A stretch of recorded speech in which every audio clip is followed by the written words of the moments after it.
Golden pearl light and glow fairness cream claim करती है कि यह सिर्फ कुछ दिनों में ही डार्क स्पॉट्स, डलनेस और अनइवन स्किन ट्यून को खत्म करके ब्राइट ग्लोइंग स्किन देती है। लेकिन क्या वाकई ये क्रीम इतनी सेफ और इफेक्टिव है या फिर ये भी मार्केट की एक अनफेयरनेस क्रीम जैसी है जो टेम्परेरी ग्लो देती है और बाद में स्किन प्रॉब्लम्स शुरू हो जाती हैं। आज के वीडियो में हम golden pearl light and glow cream का कंप्लीट ऑनेस्ट रिव्यू करेंगे जिसमें इंग्रेडिएंट, बेनिफिट, साइड इफेक्ट्स और सच जो कंपनी भी क्लियरली नहीं बताती है। Golden pearl light and glow fairness cream का जो पाकिस्तान में काफी पॉपुलर ब्यूटी क्रीम है उसका क्लेम ये है कि ये स्किन को ब्राइट एंड ग्लोइंग स्पॉटलेस बनाती है। पैकेजिंग पर लिखा है कि इस क्रीम में बायो एक्टिव फॉर्मूला और अल्फा BEC मैट्रिक्स यूज किए गए हैं जो कॉम्प्लेक्स को इम्प्रूव करता है और डल स्किन को फ्रेश बनाता है। कंपनी ये भी क्लेम करती है कि इस क्रीम में अल्फा आर्बुटिन और विटामिन मौजूद हैं जो डार्क स्पॉट्स और पिगमेंटेशन को रिड्यूस करते हैं। लेकिन जब हम इस प्रोडक्ट को एनालाइज करते हैं तो पता चलता है कि इसका इफेक्ट ज्यादातर टेम्परेरी ब्राइटनेस होता है और परमानेंट व्हाइटनिंग का क्लेम साइंटिफिकली इतना स्ट्रॉन्ग नहीं है। सबसे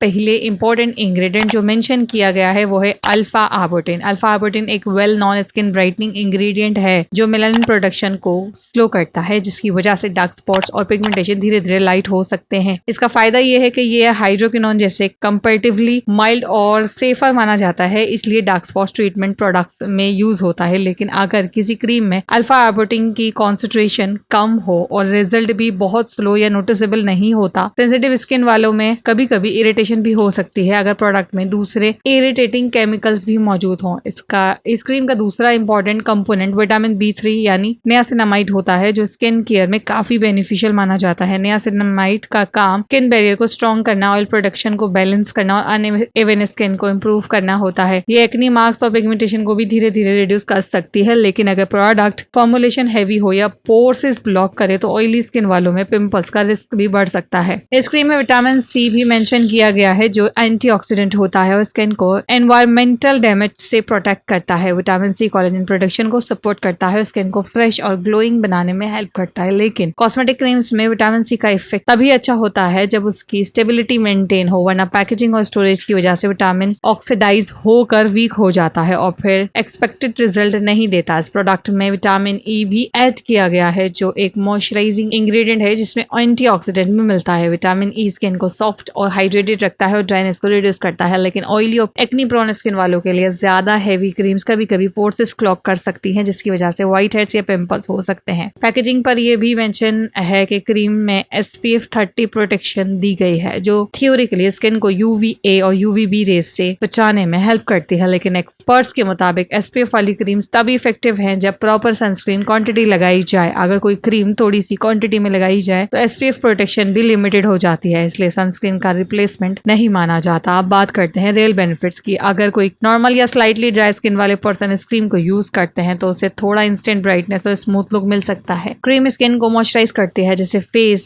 थोड़ा फ्रेश और ग्लोइंग लगता है। रेगुलर यूज से कुछ लोगों को माइल्ड इंप्रूवमेंट और डलनेस और अनइवन ट्यून भी कम फील हो सकती है, लेकिन ये रिजल्ट हर स्किन टाइप में सेम नहीं होता। लेकिन हर कॉस्मेटिक प्रोडक्ट की तरह इस क्रीम के पॉसिबल साइड इफेक्ट्स भी हो सकते हैं। अगर किसी की स्किन ऑयली या एक्नी प्रोन है तो heavy cream texture pores block कर सकते हैं जिससे पिंपल्स, ब्रेकआउट्स का रिस्क बढ़ जाता है। सेंसिटिव स्किन वालों में फ्रेग्रेंस या प्रिजर्वेटिव की वजह से रेडनेस, इचिंग या इरिटेशन भी हो सकती है। कुछ यूजर्स को ये भी फील होता है कि क्रीम यूज करने से थोड़ी देर के लिए ब्राइटनेस आती है, लेकिन परमानेंट व्हाइटनिंग या स्पॉटलेस रिमूवल का रिजल्ट उतना स्ट्रॉन्ग नहीं होता जितना एडवर्टाइजमेंट में दिखाया जाता है। अब बात करते हैं किन लोगों को ये क्रीम अवॉइड करनी चाहिए। अगर किसी की स्किन बहुत ऑयली या उनको फ्रीक्वेंट एक्नी होता है तो उनको हैवी फेयरनेस क्रीम यूज करने से पहले वेट टेस्ट करना जरूरी है। सेंसिटिव स्किन वालों को भी न्यू कॉस्मेटिक प्रोडक्ट यूज करते वक्त केयरफुल रहना चाहिए। टीनेजर्स जिनकी स्किन नेचुरली एक्टिव होती है उनको भी अननेसेसरी फेयरनेस क्रीम यूज करने की जरूरत नहीं होती। पाकिस्तान में golden pearl light and fairness cream की प्राइस आमतौर पर अंडर 400 के दरमियान होती है जो साइज और शॉप के हिसाब से चेंज हो सकती है। ये क्रीम इजीली कॉस्मेटिक स्टोर्स और ऑनलाइन शॉप्स पे भी अवेलेबल होती है। अगर मैं लास्ट लाइन कहूँ, golden pearl light and glow cream एक बेसिक कॉस्मेटिक फेयरनेस क्रीम है जो स्किन को मॉइस्चराइज और थोड़ा ब्राइट लुक दे सकती है, लेकिन परमानेंट वाइटनिंग या ड्रामेटिक स्किन ट्रांसफॉर्मेशन का क्लेम रियलिस्टिक नहीं होता है। अगर किसी को इंस्टेंट ग्लो और नॉर्मल मॉइस्चराइजेशन चाहिए तो ये क्रीम ठीक ऑप्शन हो सकती है, लेकिन एक क्रीम प्रोन या सेंसिटिव स्किन वालों को यूज करने से पहले पैच टेस्ट करना जरूरी है और लॉन्ग टर्म स्किन हेल्थ के लिए बैलेंस स्किन केयर रूटीन और सनस्क्रीन ज्यादा इंपॉर्टेंट है। गाइस, मैंने कल रिव्यू किया था बेनोवेट पे, अगर आपने नहीं देखा है तो आई बटन पे लगा रही हूँ, चेकआउट कर लेना एंड डिस्क्रिप्शन में भी लिंक डाल दूंगी, देख लेना। अगर कोई फेयरनेस और अच्छी क्रीम ढूंढ रहे हो तो मुझे एक बार इंस्टाग्राम पे डीएम कर सकते हो।